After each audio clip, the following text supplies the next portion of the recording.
बजाय पॉजिटिव होने के वे नेगेटिव होके जाते हैं। मैंने एक चीज नोट की है और ये चीज आपने भी देखी होगी कि जिस वक्त मीटिंग होती है तो मैं बहुत कम कुर्सी के ऊपर बैठता हूँ, बहुत कम चेयर के ऊपर बैठता हूँ और मैं हमेशा तैयार खड़ा रहता हूँ। वो मैंने चीज सीखी है तो वो मैंने अपने सीनियर से सीखी है कि उन्होंने मुझे यही बात बताई थी कि अगर आपको अपनी टीम एक्टिव करनी है, जो मीटिंग के ऊपर स्टेज पे बोला उसके बोलने से आपकी टीम एक्टिव होने वाली नहीं है।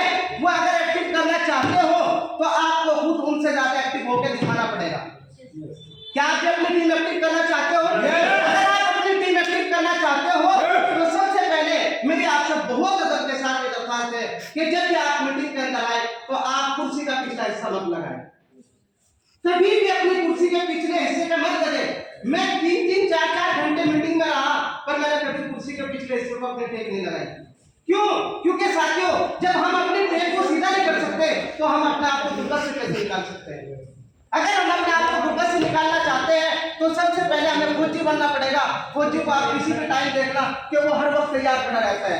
अगर आप अपनी मीटिंग के अंदर आकर तैयार नहीं हो सकते तो आप अपने बंदे को कैसे एक्टिव कर सकते हैं? दूसरी बात साथियों कि जब भी कोई भी काम करे, किसी भी लेवल के ऊपर करे तो सबसे पहले हमें क्या करना होगा?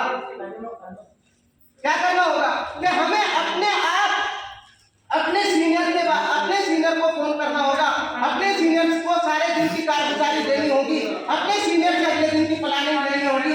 साथियों क्या करते हैं, मैं जब भी किसी भी वक्त घर पे पहुंचता हूँ, चाहे मैं 11 बजे पहुंच रहा हूँ, चाहे मैं 12 बजे पहुंच रहा हूँ, और मैं उसी वक्त अपने सीनियर को फोन मिला देता हूँ और मैं पूरे दिन की प्लानिंग बताता हूँ कि मैं आज वहां गया, मेरे साथ ये हुआ, वहां गया, ये रिजल्ट आया, वहां गया, वहां से ऐसी बात आई। और इसके बाद मेरे सीनियर से मैं अपने पूछता हूँ अपने सीनियर से कि कल के दिन मुझे क्या करना है। इसीलिए साथियों बहुत सारे लोग नेटवर्क मार्केटिंग के अंदर आते हैं और वो नेटवर्क मार्केटिंग के अंदर आकर अगर फेल होते हैं तो वो इसी वजह से फेल होते हैं कि वो अपने सीनियर के साथ कनेक्ट नहीं हो पाते, जुड़ नहीं पाते।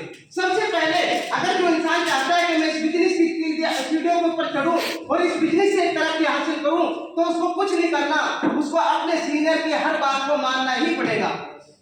अगर हम अपने सीनियर की बातों को मानेंगे तो मैं इंशाल्लाह 100% दावे के साथ ये बात कह सकता हूं कि आपको कोई माइकलाल हराने वाला नहीं है। क्योंकि सीनियर हर बंदे को इतनी मोहब्बत, इतनी प्यार से देखता है अपनी टीम के बंदे को कि जब मैं क्यों इस बात को कह रहा हूं, क्योंकि मेरे सीनियर मेरे साथ 3 दिन तक मुस्तकिल रहे, 2 रात मेरे पास रहे और 3 दिन मुस्तकिल रहने के बाद जब थोड़े से वक्त के बाद वो मेरे पास से घर गए और घर जाने के बाद मैंने अपने सीनियर को फोन मिलाया तो मेरे सीनियर के पास उनके बच्चे खेल रहे थे। उन्होंने अपने बच्चों को साइड किया और मुझे आवाज आ रही थी कि बच्चे कह रहे थे मुझे अभी तो आप उनके पास आए हो, अभी क्या फोन कर रहे हो? और मेरी 1.5 से 2 घंटे बात हुई। जबरदस्त।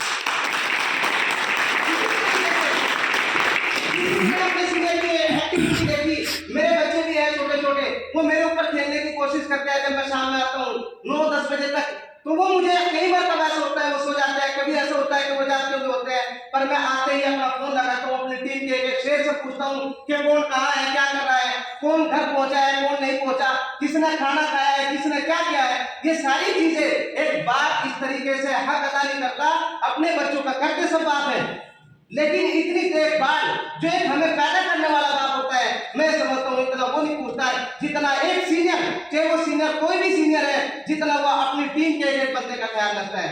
अगर आप जीतना चाहते हैं तो मेरी आप तमाम साथियों से बहुत अदब के साथ हाथ जोड़ के ये दरख्वास्त है कि अपने सीनियरों की इज्जत करो, अपने सीनियरों से अपनी प्लानिंग बनवाओ, अपने सीनियरों के साथ जुड़कर रहो, आपको कोई माइकलाल हराने वाला